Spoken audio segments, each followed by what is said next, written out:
I guess you guys can see. Is it great now? Yes, it's visible. Okay, great. So today's workshop will be about roadmap to providing effective physical computing and coding education. We'll go in more detail about physical computing and coding and education later on. But first, we introduced ourselves individually, but together we form a group called HisarCS.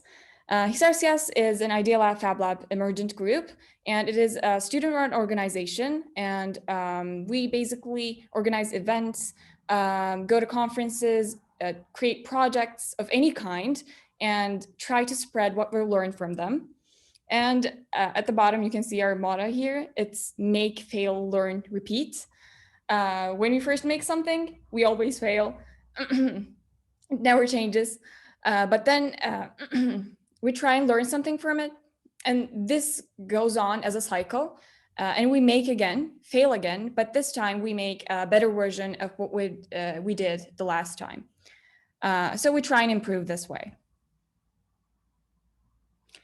And before we go over the content, I just want to mention some of our projects. These projects, some of them are going on right now, but some of them were put to a stop due to COVID-19. So FRC, Pomelo, HRI Korea, Hackathon, Technofest, which is a competition in Turkey regarding technology and coding, PyWars UK, ISCI Summit Athena, PyCon UK, and as well, and alongside these, we also have two projects we will elaborate more on in this workshop. One of them is PyWars Turkey, and the other one is Hisar Coding Summit. So just a quick review of what we're going to do. First, we're going to make an overview of the abstract, basically what we're going to learn in this workshop. And then secondly, we'll introduce Coding Summit and PyWars Turkey, what they are, how they work, etc. And then we'll actually start the content. So PyWars Turkey, physical and virtual, organizing PyWars Turkey, and then problems we were faced, and then the solutions. And the same thing goes for Coding Summit, physical and virtual, and then solutions. And at the very end, we're gonna make a conclusion about everything, about solutions, about problems, about anything. So I'll hand over to Arda to make a quick overview. Okay, thank you, Elif. So as all of you know, in the last year, because of the COVID pandemic, everyone had to move online to continue their daily lives.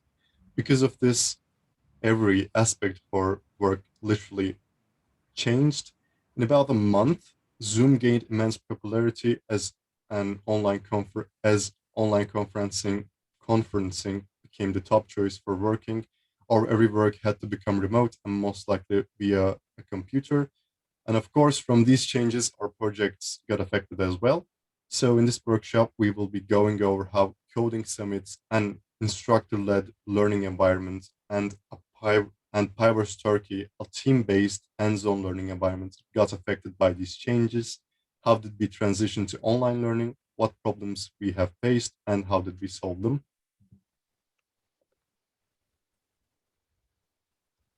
So first of all, what is physical computing? Physical computing, meaning building interactive physical systems by the use of software and hardware that can sense and respond to analog world. We will focus on the two learning modules: hands-on learning, which encourages the student to create their own projects and get physical to learn and learn while creating, and instructor-based learning, which resembles a more classic style of learning. And by that, I mean the main information source is the tutor, and the tutor guides the students on what to do. And as well as these, there are also many methods of physical computing, teaching physical computing and learning, but we'll focus on these two. Yes. Okay, then let's take a closer look at PyWars Turkey with a promotional video. Elif, could you?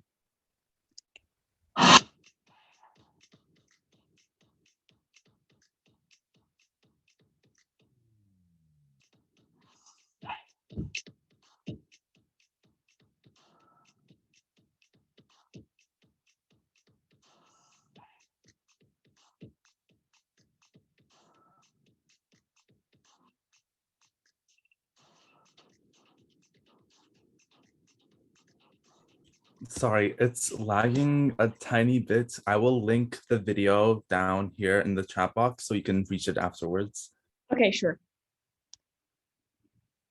So pass the slide, I guess. Okay, sure. Yeah. So. All right then. So we were supposed to see from that nice video that Firework is a robotics competition, a competition which the teams improve their coding, electronics, mechanics, and most importantly, problem-solving skills. Also, Firework is originally a competition originating in UK. A group of senior students competed in a group of senior students from our school competed in Firework UK, and they were so in love with the concept that they asked the organizers if they can bring this competition to Turkey. And just like that, Firework Turkey was born. Firework in Turkey is a student-run event that aims to encourage beginners in robotics and make robotics available for everyone in a non-competitive environment.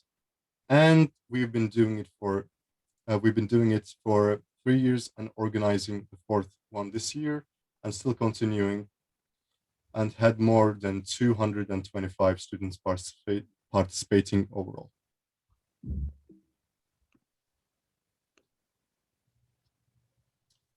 To gauge how effectively the teams were able to improve their abilities in coding, electronics, mechanics, and problem solving, they are tasked to deal with some challenges. So let's take a look at this year's challenges. First of all, in line following, the teams are tasked with following a specific path created by black tape sensors. In proximity, they are to get as close as they can to a wall without touching it, again with sensors. In darts, they can either choose to implement a shooting mechanism to hit the targets, which results in maximum points earned, or roll a ball to hit the targets. In obstacle course, the teams create an obstacle course, obviously, with what they can find in their homes, workplaces, etc. And they are ranked according to how difficult their obstacle course is and how well their robot was able to handle it.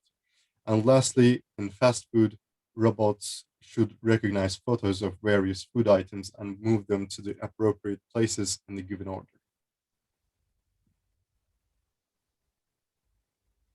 So here I will hand over to Demir to explain what is hands-on learning. So let's talk a little bit about the hands-on learning with Firework. So what is hands-on learning? Basically, it's a learning method where the student's self-effort is the driving force of education. The student's main information source is their experience, and through this, the student takes on a much more active role as opposed to other types of teaching and learning. And we implemented this hands-on learning system to our Firework Turkey competition.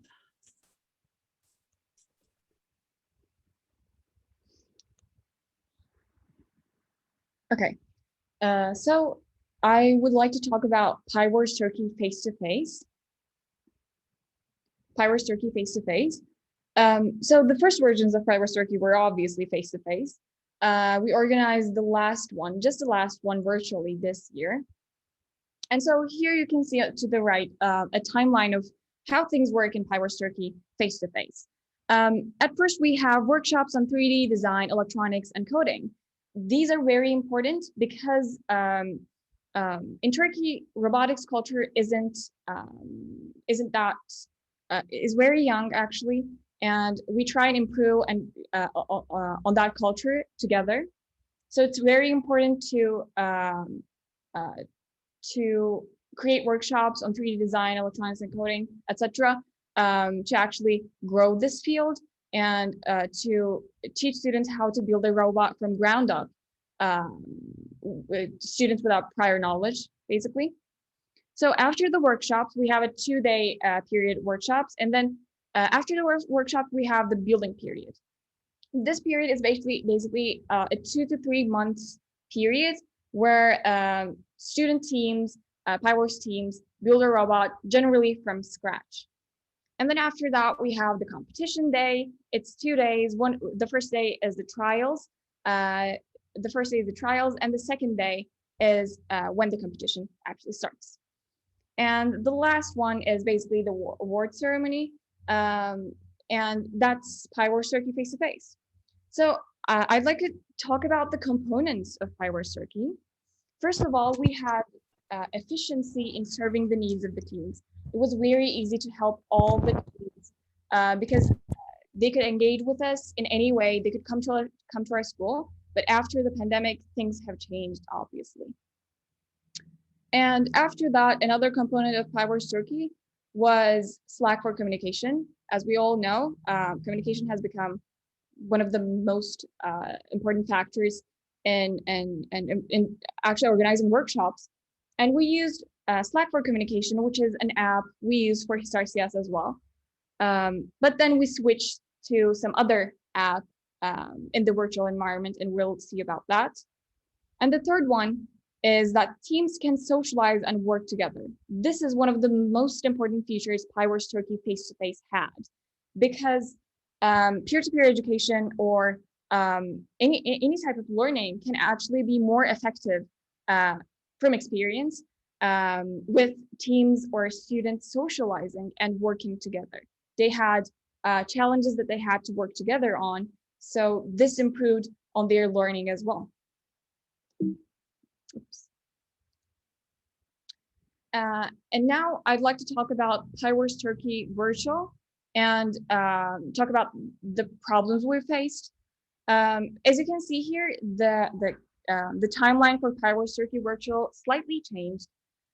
We had workshops on 3D design, electronics, on physical computing, but now we have Udemy courses on 3D design, electronics, coding, and assembly. These Udemy courses were posted. These Udemy courses were posted in different times, so they weren't all together. But because we couldn't organize a face-to-face event, we had to do everything virtually. And then we had the building period just as usual, and the competition starts.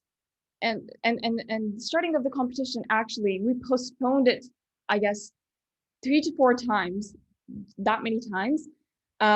So it was very hard to organize everything. And then we had the award ceremony, and we've completed the journey.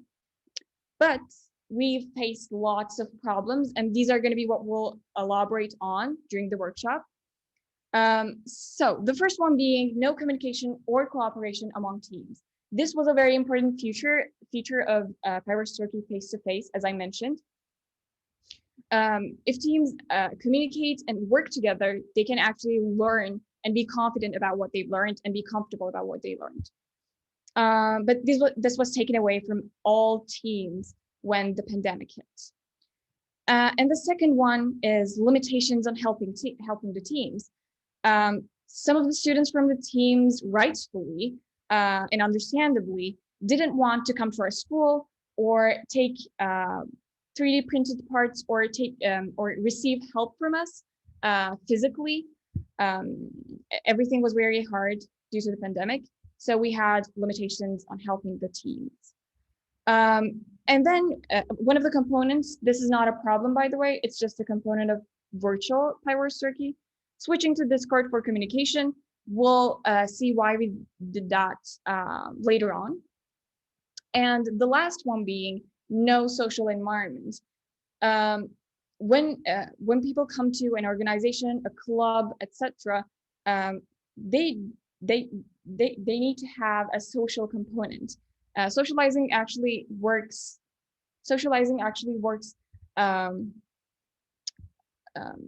in providing more effective education to students, especially in younger ages.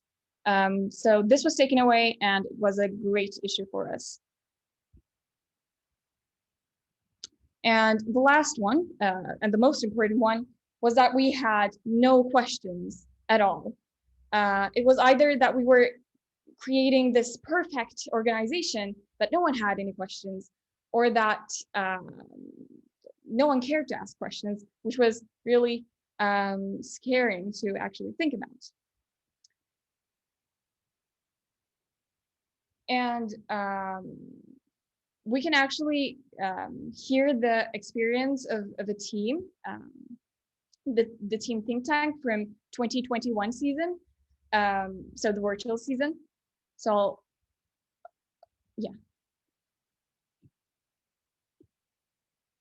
Okay, I guess the video wasn't appropriately put. Damir, would you like to explain? Yes, I'll link the video here right now, but basically the team was think tank and they mostly had the same problems that we talked about beforehand. Their main problem was the pandemic. Due to the pandemic and its restrictions, it became really hard for them, even as a team, to meet up and work on the robot itself. And you know, no matter how much they tried to compensate this through Zoom platforms like Zoom, it became very difficult and eventually slowed them down. However, after a while, they built kind of like a cooperative and a very nice relationship with another group called Therapy. And with this group, for example, they would help each other. Think Tank had a problem with their battery source and energy source, and how they fixed this was with Therapy's help. And they had several problems regarding their parts and not knowing how to use them properly. However, through their experiences this year and through the courses that they went through our workshops, they eventually got the gist of everything, and they were pretty proud of the work that they created at the end. I'll link the video here so you can listen to what they said through their own words. If I think you can move on if you don't have anything to add. Okay.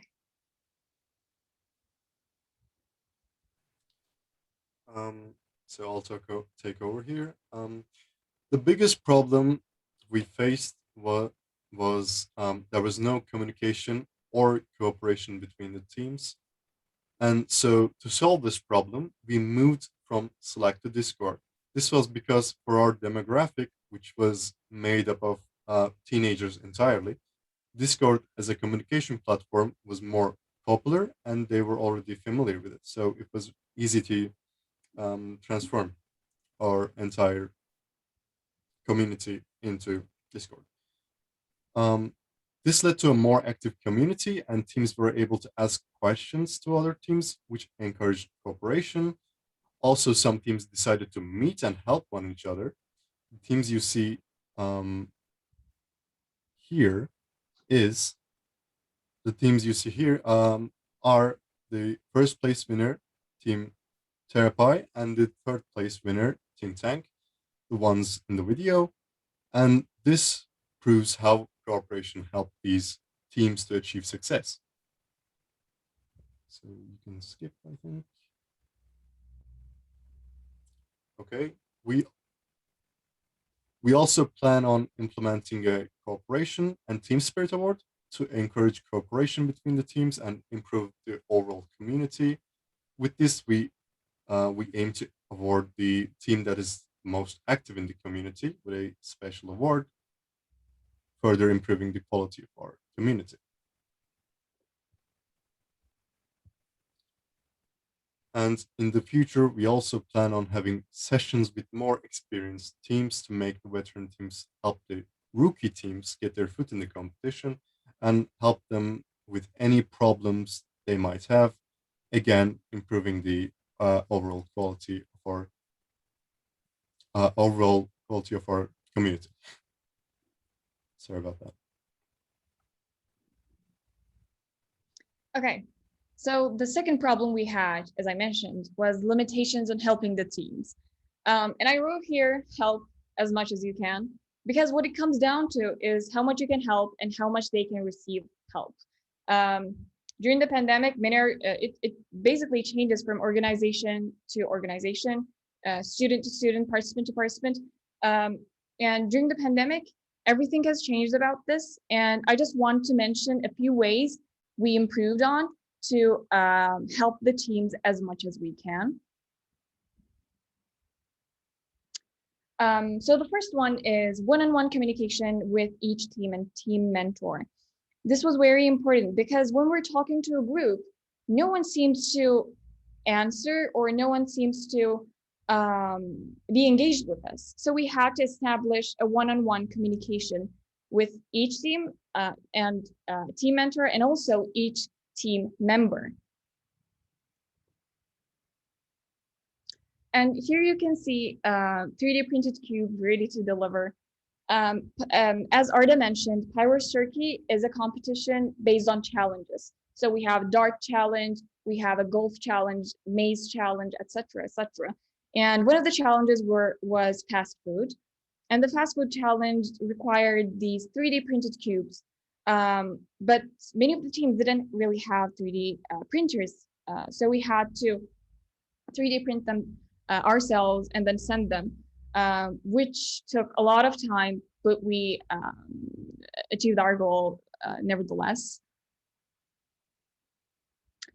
And this one, Udemy Courses. Udemy Courses were very important in Firework competition 2021, the virtual one, because as I mentioned, no one had prior knowledge as to how to build a robot, how to do robotics. So we had to actually create these courses. But a drawback of this is that Udemy Courses or any course is just a black box. You can't see inside what's going on. Is everyone enjoying the courses? Are the courses effective? Can they actually ask questions after taking the courses? Everything was just very ambiguous. But we created 3 courses on the first one being on 3D design and prototyping with Fusion 360, and the second one being electronics with Raspberry Pi, and the third one being programming with Python. And so you can see the robot we in the past years built in the education workshops program. When it was face-to-face, we were building this robot. And just a statistical, just a statistical data. From all around the world, we had students, and we had students in a total of 4,231, which was a great success. So we could reach out to many places in the world. And the third problem is that there were no social environments. So no one could socialize, no one could engage with one another. So we organized Q&A sessions and chatting sessions with participants.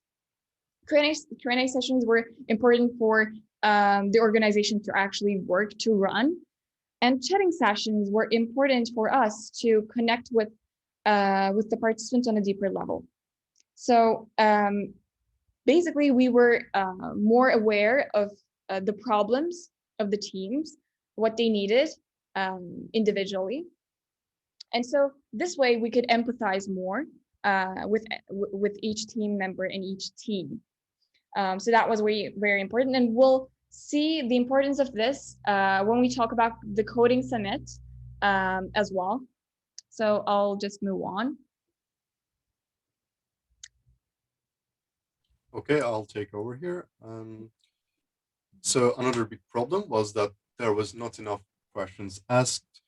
It is understandable since motivation has been low in the pandemic, understandably so.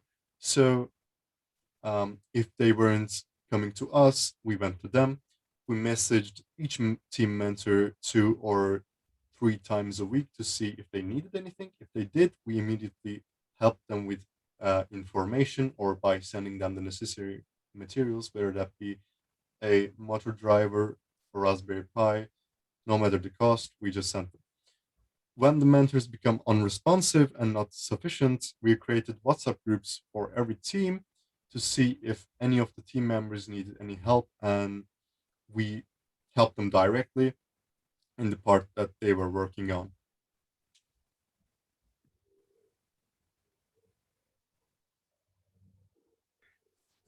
So let's start talking about the Hisar Coding Summit. So the Hisar Coding Summit is one of Hisar's favorite annual events. Basically, it's, again, a student-led organization. And by the way, if you can move on to the next slide. It's a student-led organization where basically the reason we started the Hisar Coding Summit is in the ideaLab, we as students work on many different projects, and this allows us to gain a certain level of experience in many different areas, maybe coding, entrepreneurship, artificial intelligence, 3D design. And as students, we felt the need to share this knowledge and experience with others and to help them get started on their STEM journey. So the Coding Summit started as a STEM event to introduce people to STEM related areas. And students from all around the world, ranging from 7 to 70-year-olds, participated in this event. So even though it first started as a little high school organization, it slowly started growing. And now this year, we're going to hold our 7th Coding Summit, and we are all very excited. Hisar is the name of our school, by the way.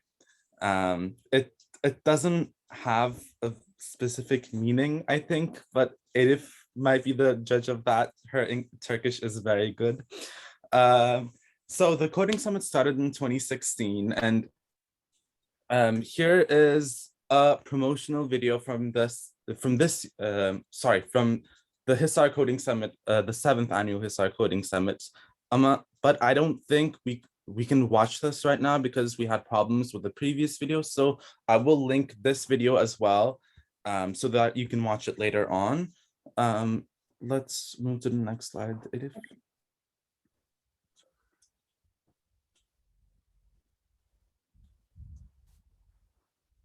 Okay, so in the Hisar Coding Summit, we implement an instructor-led learning environment.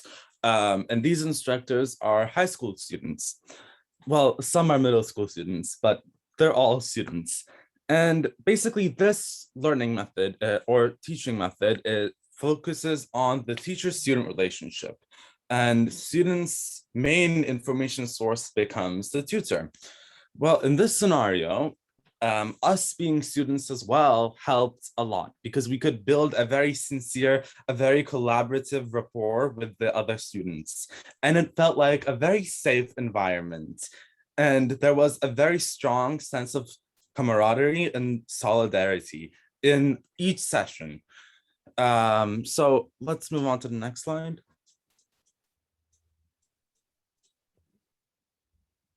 And basically, all of these introductory courses were all about building up confidence, because the most important thing that you can give a group of students is the confidence to take learning into their own hands. So in our courses, our sessions, all equipped them with the necessary tools that gave them a bit of confidence, which allowed them later on to follow up on these pieces of knowledge, on the areas, ideas, softwares, programs that they started using. Because there's only so much you can do in 3 days. There's only so much you can teach. But if you can build up that confidence, then you ensure a lifetime of learning to a student. That's why this is our main goal with the Hisar Coding Summit.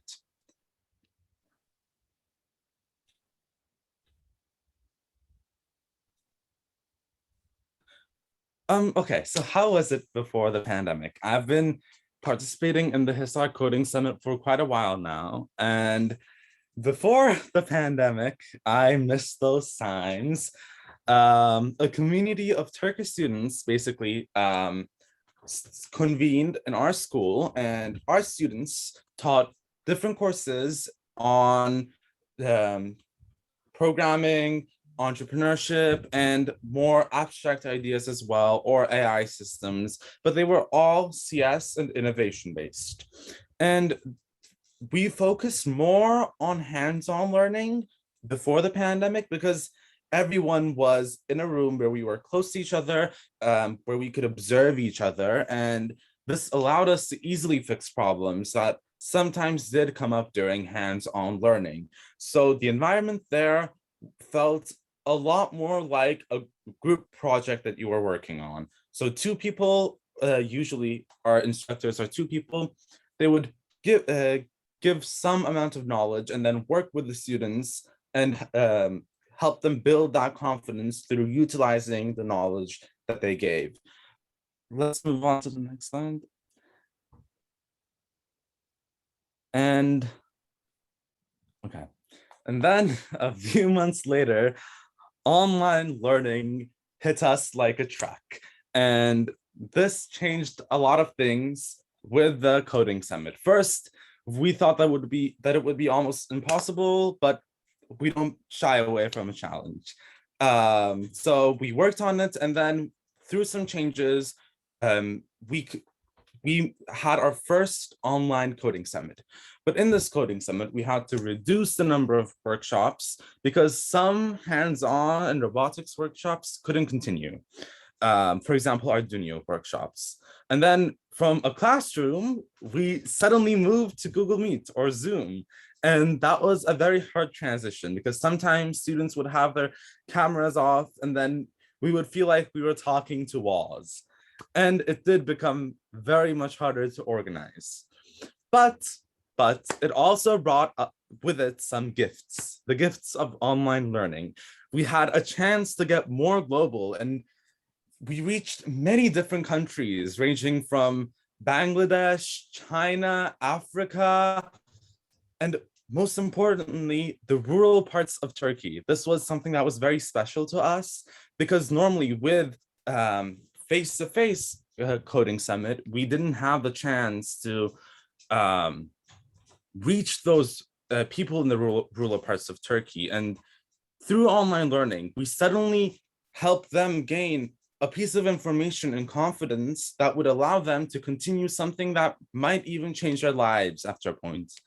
So it became a great pursuit for us, reaching more people, becoming more global, and increasing our presence within our own country as well.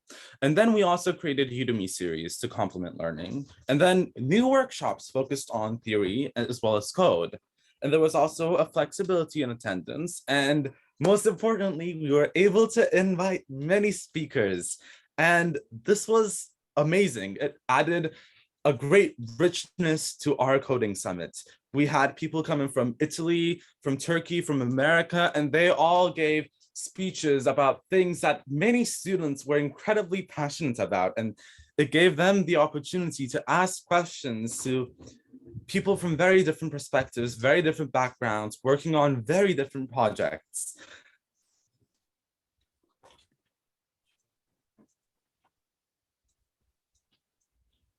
So these were our Coding Summit Udemy series. There was AI, machine learning, and NLP, which is natural language processing. There was Introduction to Programming with Python, Fast Prototyping with Fusion 360. We had 2 of these courses. And to our surprise, from 200 at maximum students a year with the face-to-face summit, we suddenly reached 14,881 students from all around the world. It was an amazing feat for us and gave us a lot of motivation. So I'll take over from here.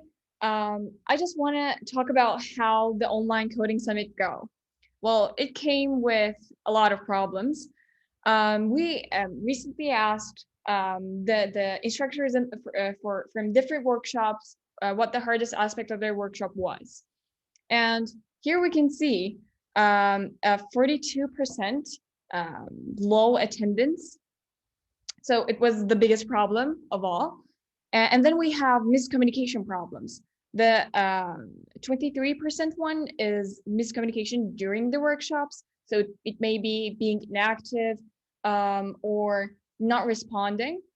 And the second one being miscommunication in between workshops. So not receiving our emails or not coming to sessions. And then we had minor problems here, which were inadequate level of knowledge, inability to check on progress, how they did, how they were going, and technical issues. So, but we wanted to elaborate more on this. So here you can see, miscommunication, and low attendance. We thought that low attendance is not an issue. Because if every participant is active, participating in the workshop, low attendance doesn't really matter. But when it comes to having low numbers of people in a workshop, people generally tend to, I'm speaking from experience, people generally tend to not respond or be scared because they need to be active for 2 to 3 hours. This scares them. So combining all these miscommunication problems, so we can actually count that as a miscommunication problem. If we count it as a miscommunication problem, we have an 81% of miscommunication problem and the other minor problems. So this is a huge thing. Just as it's expected, a virtual event brings about miscommunication all the time. So we want to,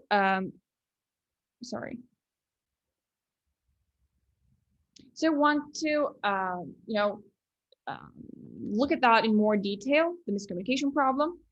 And we saw that the 87% of the hands-on workshops of the miscommunication problem were actually caused by hands-on workshops. And the rest, the 12%, was because of theoretical workshops. This was very intuitive because hands-on workshops required other people to engage with the content, be more active, etc., etc. So this brought about more problems in miscommunication. Well, by the way, here you can say, this data might be biased because when we think about these, for example, we had more hands-on workshops, hands-on as to meaning project-based workshops more than theoretical workshops. So if we want to look at a weighted statistical data from here, the percentage of the theoretical workshops goes up to 33%, but here we also have a 1-to-2 ratio, which is very great. So here we're actually planning on increasing the number of theoretical content in the workshops, so it is easier for other people to engage with and continue the workshop actually. So let's talk about our problems and how we solve them. First, our miscommunication during sessions. This ranged from low respondency rates to students being a tad bit shy or having problem with completely grasping the theory or the piece of information, the programs we were talking about. And this all started from, well, it was rooted in a sense of pressure that came with online learning. Because when during face-to-face learning, it's much more easier to feel comfortable because you get to meet the people, you get to build a relationship with them, maybe during breaks or before the sessions, and it feels more comfortable in a way. But with online workshops, you suddenly join a meet or a Zoom call, and then there are around 20 people that you have never seen before, that you have never talked to before, and there's a pressure that comes with that. And how we solved this miscommunication was we went over the material again and again and again. Well, since students felt a bit pressured, it was normal of them to not ask questions when they did not understand some things. So at times we would be the ones asking the questions, trying to understand if they did understand the topic, or if they did not grasp it, we would go over it again and again and again. And then we also would sometimes have private sessions if a student had a large problem that needed to be worked on. We would have private sessions, talk with that student, sort it out, and then get them back on track, and then they would join the main session again. And then we also recorded our sessions. So after reflection, after our sessions, they could study while listening to what we talked about again. And we also supplemented students with booklets, because with these booklets, they could have some preemptive knowledge. And this knowledge that they had beforehand allowed them to feel more comfortable with the stuff they were learning during the sessions. And yes, let's move on to the next slide. And miscommunication after sessions usually manifested itself in some students not coming up or mixes with the schedule, but this low attendance wasn't necessarily a low attendance. It's just that it was lower than expected. So it was still a problem for us, miscommunication after sessions. So then we implemented a constant emailing system. We would constantly email students about updates, about times, about scheduling, and then we created WhatsApp groups with instructors and with students. Instructors were always aware of each other, of what they were doing, and with the WhatsApp groups within the session, students could ask questions, etc. And we also implemented calendar reminders. And these calendar reminders basically allowed, well, it lowered the amount of scheduling mix-ups, I guess.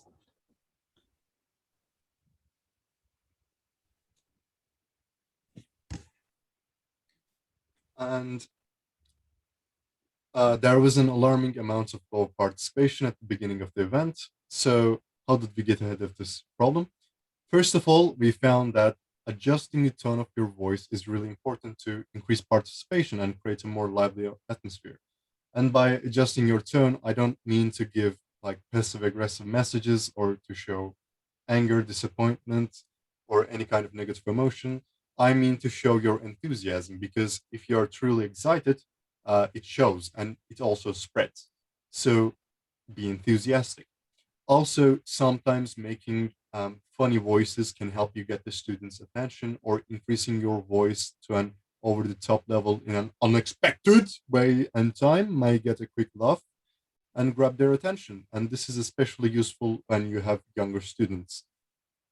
And this goes without saying, but it's also important to increase the student involvement in your workshop, whether that might be by asking questions on what the next step is or what you were supposed to do, not in a way that is questioning the student, but making it seem like you are the one that needs help and asking them to guide you.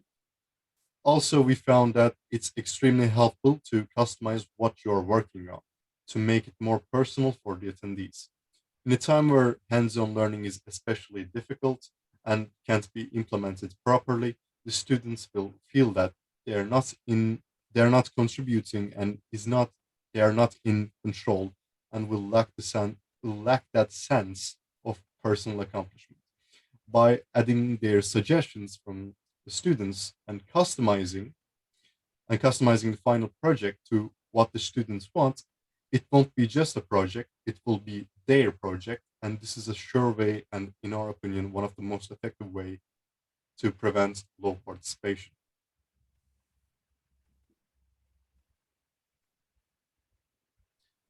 We also had a handful of students without the necessary knowledge to get the most out of the workshops. They were tending to introduce themselves to new STEM areas, which is wonderful and is the whole point of the whole event. But in some extreme cases where the children didn't even know what a space bar was, we obviously needed to step in and ensure that we can provide the maximum amount of information to the attendees. So in such cases, if the majority is if the majority doesn't have the necessary knowledge, it's best to customize the curriculum based on what the students know. If we had a group of students that are very new and another group of and another group that is fairly experienced, we split the group workshop into two groups to ensure that everyone gets the maximum enjoyment and learning experience. And to prevent these cases from even happening, we find that it's really helpful to send the attendees a booklet containing the necessary information required to participate in the workshop. Some of them I sent in the chat, and I will also email those who want them. And obviously, organizing a virtual event came with technical problems, technical issues, but we did as much as we can to avoid these. So we had a team ready to fix every kind of technical problem. And also, we made sure that students have the base knowledge to handle problems. So join a Zoom meeting or unmute themselves, etc., etc. So actually, we talked about Coding Summit as this event, but we're participating in Coding Summit as instructors as well. For example, I am a Fusion 360 instructor. Arda is a Unity game development with Unity instructor, and Demir is an entrepreneurship and AI instructor. And I'd like to talk about my personal experiences. So I actually participated in the last year's workshop. The first time I participated was last year, so I didn't get to enjoy the physical environment of Coding Summit. I started everything virtually. So I started with Fusion 360, and this year I gave Fusion 360 again. And I'd like to talk about something that really encouraged me into doing more. So after one of the sessions, we were just chatting, casually talking about ourselves. So how we started robotics, or how we established teams, or maybe how we organized the event, or how to start coding, how to start Python. And these all helped us engage and connect on a deeper level. So we chatted with the participants after all of the sessions, which was really great. And after a while, after the workshops has ended, 1 or 2 months has passed, and one of the students from our workshop actually emailed me to ask help for electronics. So basically, they were trying to improve in a project, and they needed electronics help. So I gathered some of my friends, me and Arda actually joined a Zoom meeting. We talked about anything, we chatted as well, and tried to give them information, give them as much information as possible, and solve their problem eventually, which was very important for me. So the main point being, chatting after sessions about any topic is very important to build your network and to find people you actually share same interests with, which also adds to you as an instructor.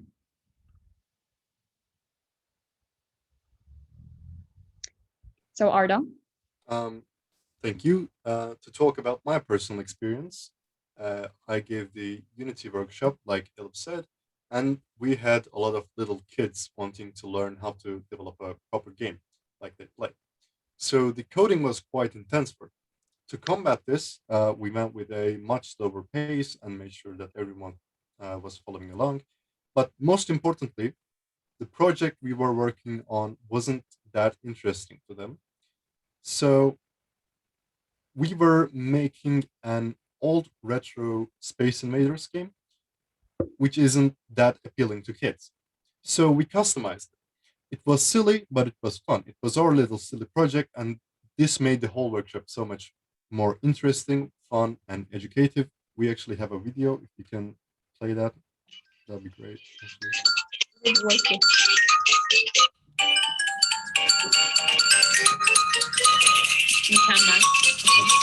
I think that's enough. Yeah. Okay. Well, see, it looks silly, but from that project, they learned how to implement music, sprites, basic movements, shooting, and so on. And the important thing is that on the left side, everyone is laughing and having a great time.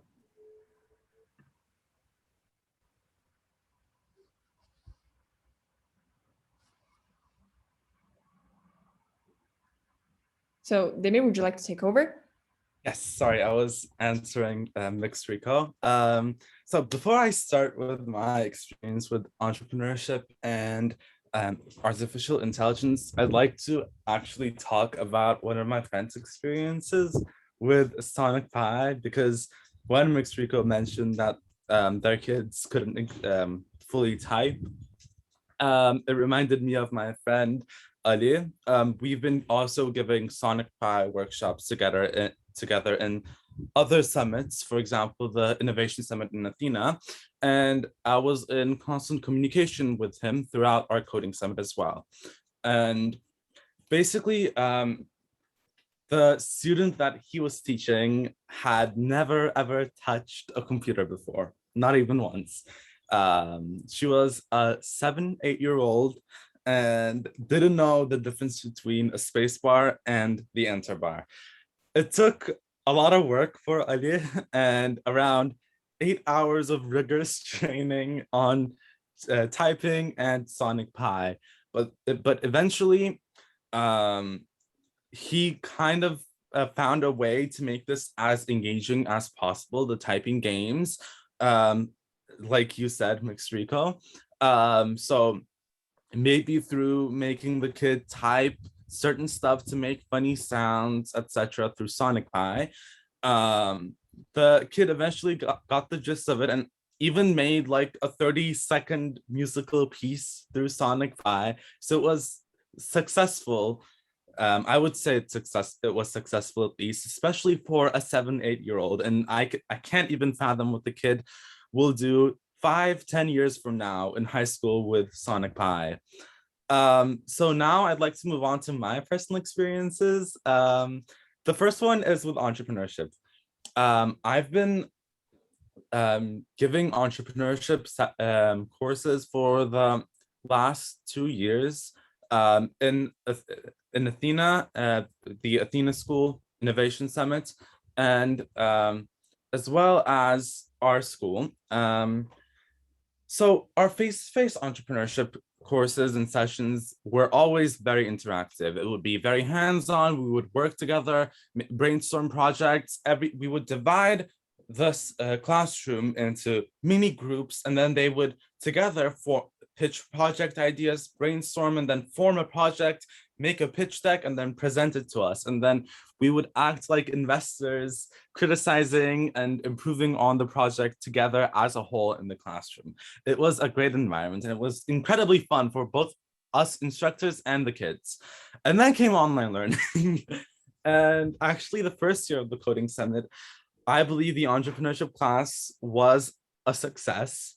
We reached around, for the entrepreneurship classes I taught, there were around 10 to 15 kids, and 5 of them especially worked really hard in the sessions. And for example, the 4 of them, one of them was around 12 years old, another was 14, one was late 40s, and we had another adult in the group as well. I'm not sure about their age though.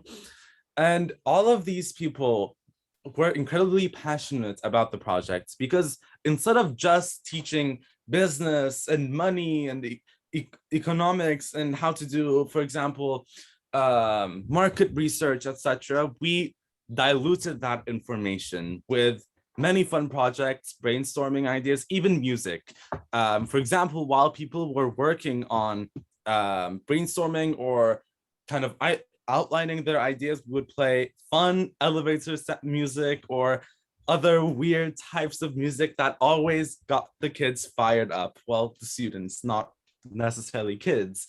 And they had a lot of fun. We also had a lot of fun. And then came the entrepreneurship course this year in our Coding Summit, which was a bit far away from being a success.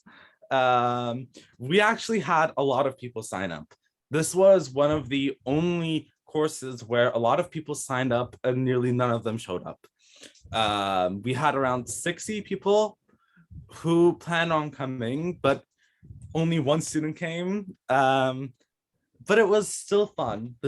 We still got the student as engaged as possible in the course, because without a team, entrepreneurship can become very, I guess, tasteless, a bit bland and tiring. But with a team, it keeps you fired up. It brings you motivation, especially in startups. So as instructors, we formed a team with the kid. This was in the Turkish sessions. And for example, instructors would let the kid lead them. So the kid was kind of like the leader of the team. And together through these projects, between these theoretical kind of information sessions, the kid got really fired up and did not get tired through a constant like nagging piece of information that they keep.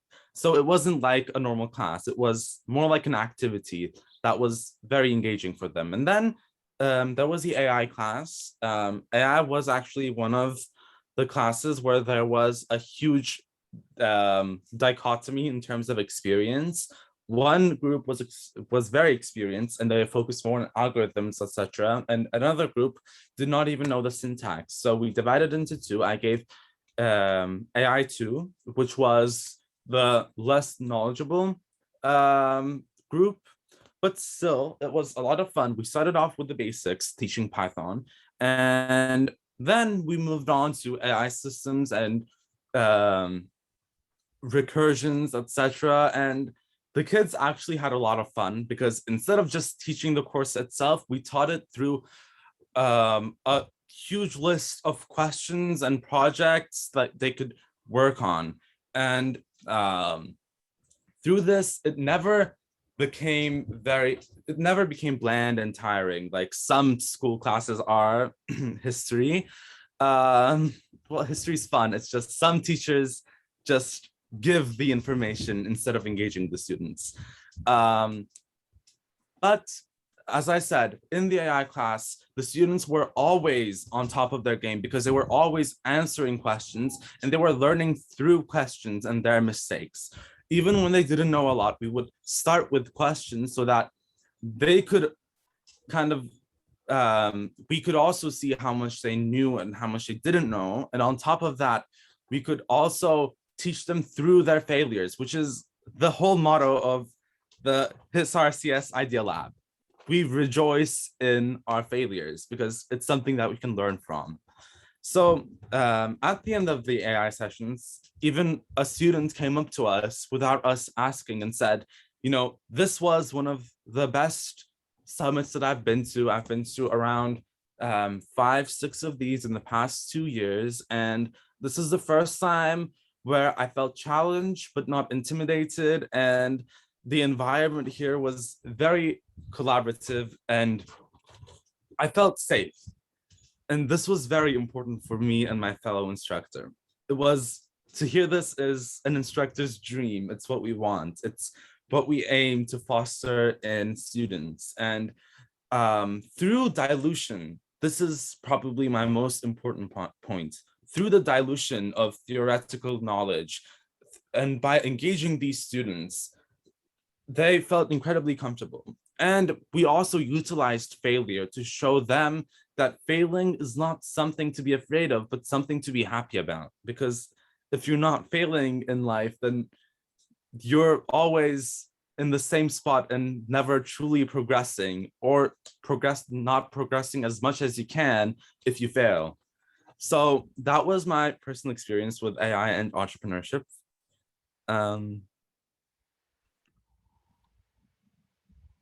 Thank you, Dinesh. You're welcome. So, in conclusion, we just want to summarize everything we went through during the workshop. So, about what is PyWars and what is Coding Summit. PyWars is a more hands-on learning based environment, whereas Coding Summit is a more instructor-led event. So in Fireworks, students need to learn everything by themselves, and they learn by experience. And in the Coding Summit, they most of the time depend on their instructor. And Fireworks is a team-based competition, as we said, Coding Summit is a more individual event. Fireworks was harder in virtual, as we've seen from the Coding Summit data. It is very hard to engage students with hands-on content, hands-on subjects or projects in a virtual environment. So Fireworks, depending ultimately on hands-on learning, was very hard to organize and be engaging. And Coding Summit was able to reach a more global audience due to the pandemic. So the pandemic basically developed the Coding Summit into reaching out to students from the rural areas of Turkey, from China to Bangladesh to places in Africa to America. And it was easier with theoretical workshops or coding workshops than project-based workshops in the Coding Summit.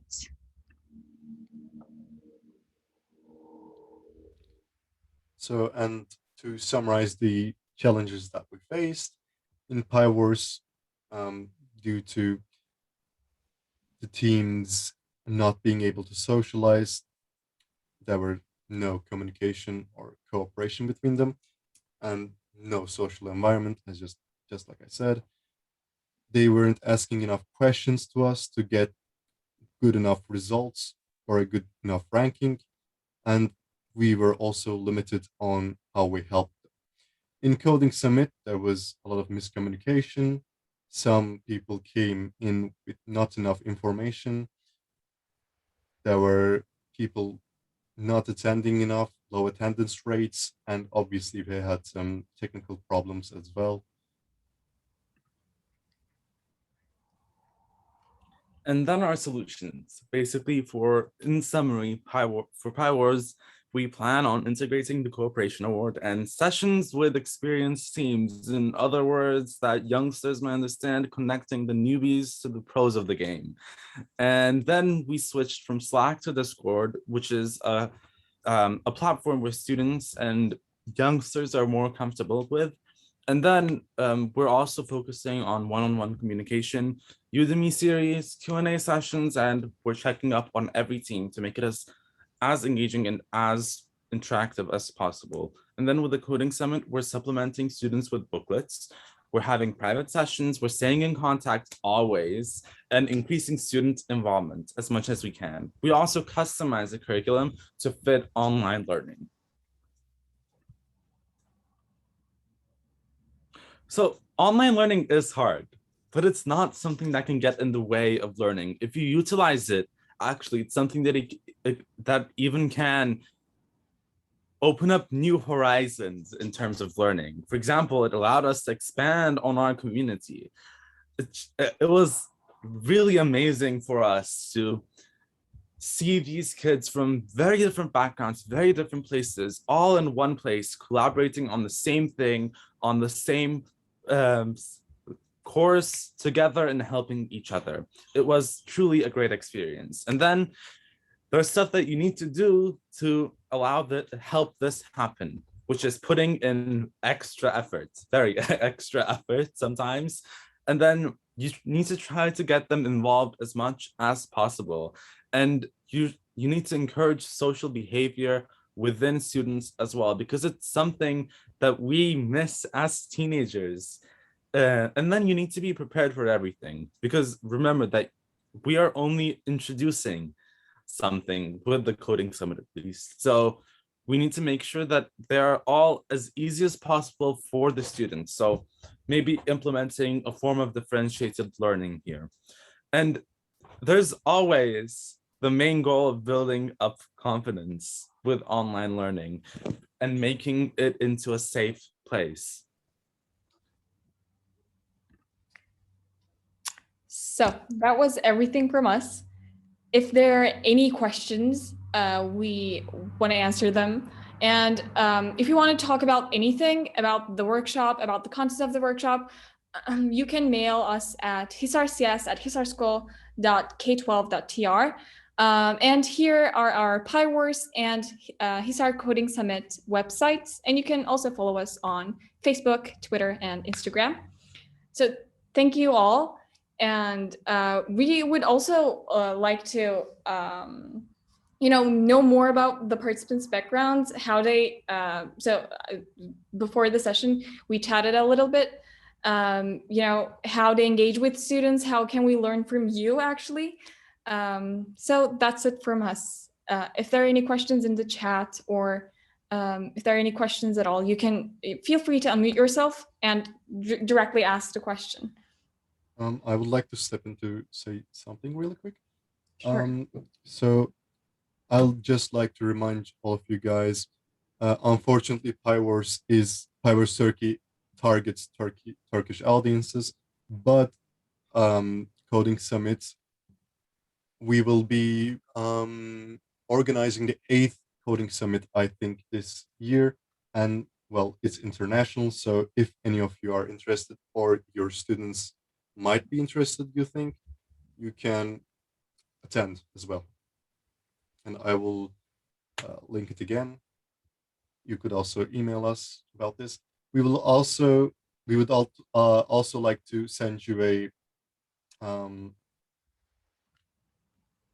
form about the workshop. So if you guys could write your emails in the chat, that would be great. And that's all. Thank you. Thank you. So I'll stop share, and if there are questions, we'll move on from there, if that's okay. Yeah, okay.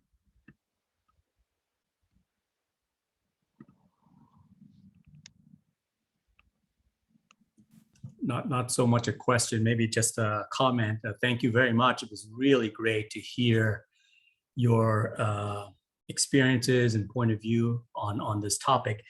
A lot of what you said resonated with me. I mean, I suffered similar challenges, I guess, both from in terms of like trying to get face-to-face student participation, as well as I teach in the Fab Academy program, and we've always been distributed and virtual, but there was a very important local component that needed to occur to make that socialization aspect that you mentioned was missing and maintain motivation. And when COVID happened, it really sucked away that feature and made things very, very difficult. But as you were talking and considering my own circumstances, it occurred to me that I think one of our problems is that we're trying to replicate face-to-face engagement online. And that's the mistake, because it's impossible, right? And one of the things that I realized with Zoom is it's too easy for people to hide. For instance, there's 10 participants on this call and only 50% of them are actually turning on their cameras. And only right now, one person has their microphone on. If you were face-to-face, you can't hide and you can't mute yourself, right? Like you basically are engaged all the time. And I think that being forced to say something, or you can't just sort of fall asleep on the floor because people will notice, forces you to engage. And I think this is one aspect that we should have, maybe Zoom meeting protocols. You're not allowed to be with your camera off. You're not allowed to, I don't know. I don't know. Go ahead, Shelley. And she's it's really interesting because to not have permission to close your camera can also impede participation. I've got kids who are embarrassed about their background situation. And if they don't have permission to shut off the camera, they might just not show up. Oh, really? So it's a really tricky thing. How like what we ask and what people's personal situations are. Yeah, that's true. Sorry. One, I had mentioned in the chat that I'm discovering that a lot of the software is cloud-based and it allows for real-time participation. For instance, Zoom has a whiteboard feature. Did you know that? That we can just like start drawing things all together at the same time. And I think utilizing those sorts of tools may help with engagement issues. And I discovered recently, because one of my students came to the lab, forgot his laptop, ended up using my Tinkercad account. And then I had to send him the file from my Tinkercad account. And so the next time he came, he brought his laptop, logged on, started doing his thing. And I just, out of curiosity, said, what happens if I log on now? And I realized I could start modeling on top of his model exactly at the same time. And I think we're not exploring those kinds of capabilities of tools enough. Yeah, I just, actually, if I can add again, I'm an elementary teacher, and I had grade 1 to ethics, religion, and culture. And one of the things we did was finger puppets. So we actually played with the Zoom format, because it's a perfect stage. If you got your little puppet coming on up, you can do proximity and distance. And that was so helpful in terms of monitoring volume and becoming comfortable with the format by playing with it as a medium itself. And I'm going to make the argument that paying some attention to the medium itself and playing with that medium is valid. I really appreciate everybody's microphones on mute, because it drove me bananas when I'd have little brothers and sisters kind of like Zoom bombing in the background and mom doing her scolding, and it would like, And the last time we went virtual, I was very clear that when you keep unmuting yourself after I've muted you, I will remove you from the meeting, because it provided a mentally sane format to begin with. So there's all these dynamics going on, and I'm going to stop talking, but those are a couple of my experiences and insights. Definitely. Oh, no. Oh, sorry. Nope, you go. I was saying we also like to play with the Zoom platform itself, especially in our meetings as well, in our courses. We try to keep it as interactive as possible with our photo bombs. We do this every meeting a couple of times. There's always a different theme. This was our teacher, Mr. Sadat's idea. There are always different themes. For example, one time it might be like a vegetable or something that you're ashamed of, or something that's scary. And then you just try and find an object, and then you pull it up, and then we take a picture and share it with everyone. And when we do this, a lot of kids do end up opening their cameras because they feel comfortable, and it's fun for them to do something like this. And then I feel like it also engages them a lot more in meetings as well as the courses themselves. So that's something to consider as well. It works wonders for us. Yeah, some people just wait for that moment as well in the meeting. That's really great. I'm not sure if I misunderstood Elif when you spoke, but you said your sessions are 3 hours long. Was that right? I guess there were 3-hour-long sessions. If I'm wrong, please correct me, Arda or Mr. Sadat. Yeah, Coding Summit. for sure. I think with Zoom, we have an attention span problem. Nobody wants to sit in a chair for 3 hours. So we usually have breaks between. We divide it to, so in a day, we might have a 3-hour-long session, but it's divided into, shorter sessions generally. I don't think we ever had a 3-hour-long session. We usually divided like one hour and 2 hours into 2 days. It might be like that, yeah.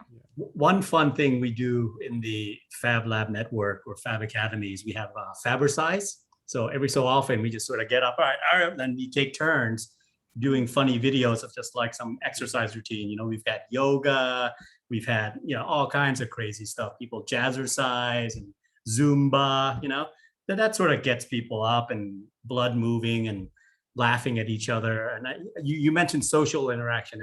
This is by far the number one thing with COVID and Zoom that everybody misses. You're teenagers, but I should I even say this? We try to have like Zoom drinking parties, and it just doesn't work. It's just not as fun, you know? So I shouldn't be saying that on this call. No, it's fine. But really, it does, like COVID has impeded on a lot of social interaction that we had grown so accustomed to in the past. What, You know, 10? the problem is this COVID thing, there's going to be a next COVID thing, right? Like the concept of that this pandemic is going to be it end, and then we're not going to suffer a pandemic for another decade is not possible. So we're going to have to do this again sometime in the not too distant future. So we better figure out a way to stay human and connected.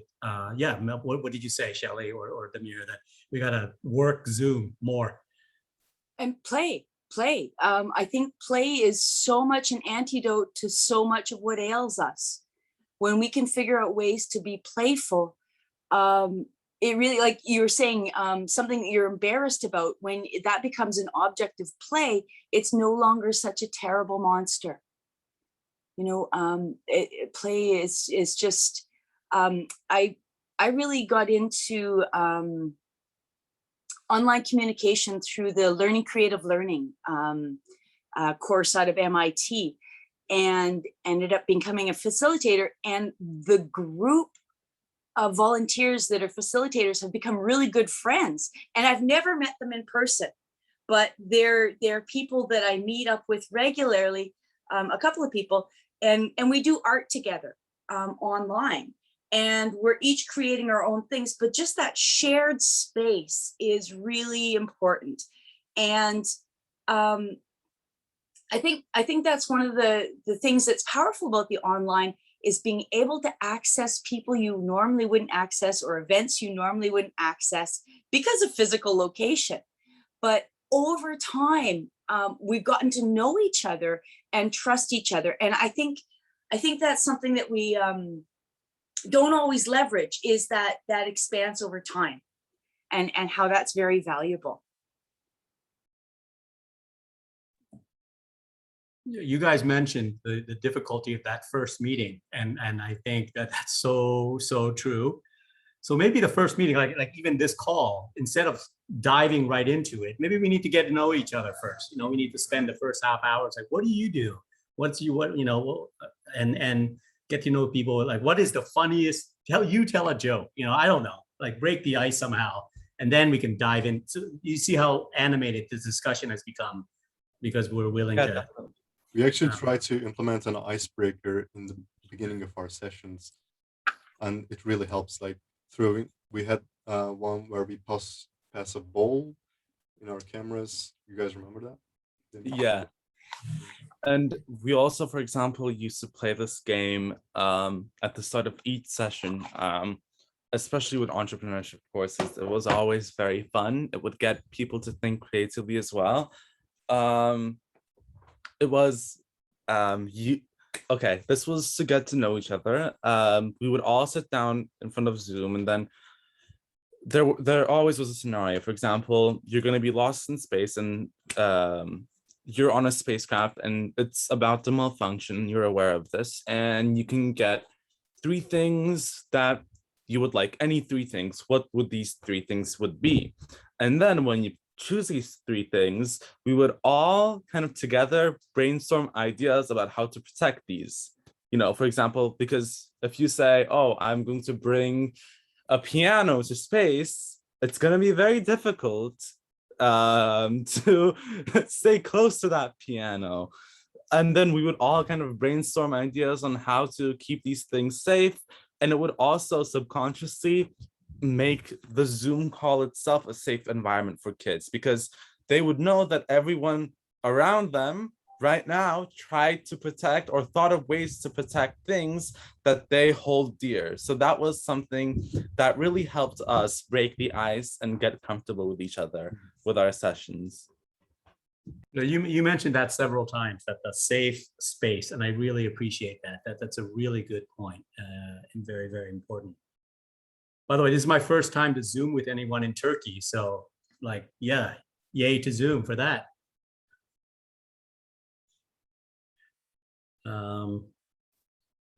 Well, listen, guys, I have to run. I have the Academy call to join in 5 minutes, and I need to grab some food.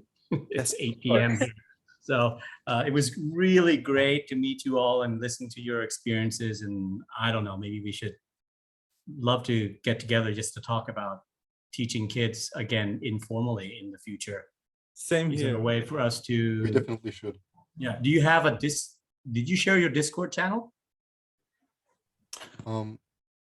Actually, we don't have a channel for the coding summit. We had one for Firework, but we can actually, I can quickly make a channel right now. Yeah. and Why send don't a we link. just make a Fab 16 STEAM education channel Yeah, so that we of can course.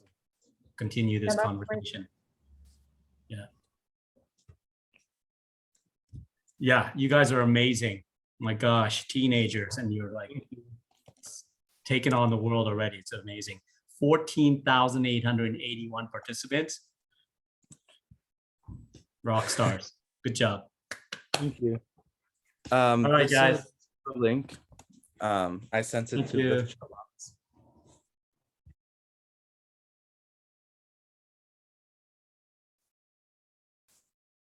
Okay, gotta go. Bye. Bye. Bye, See ya. everyone. Bye. Have a nice day. Bye. Our time is up anyways. Thank you so much, folks. That was, I love the safety, what would you bring safety idea. That's just beautiful. That's really a beautiful idea. So thanks Thank so you. much. Cheers, folks. Bye. Thank you so much. Goodbye. Bye. Bye-bye. Bye. Bye.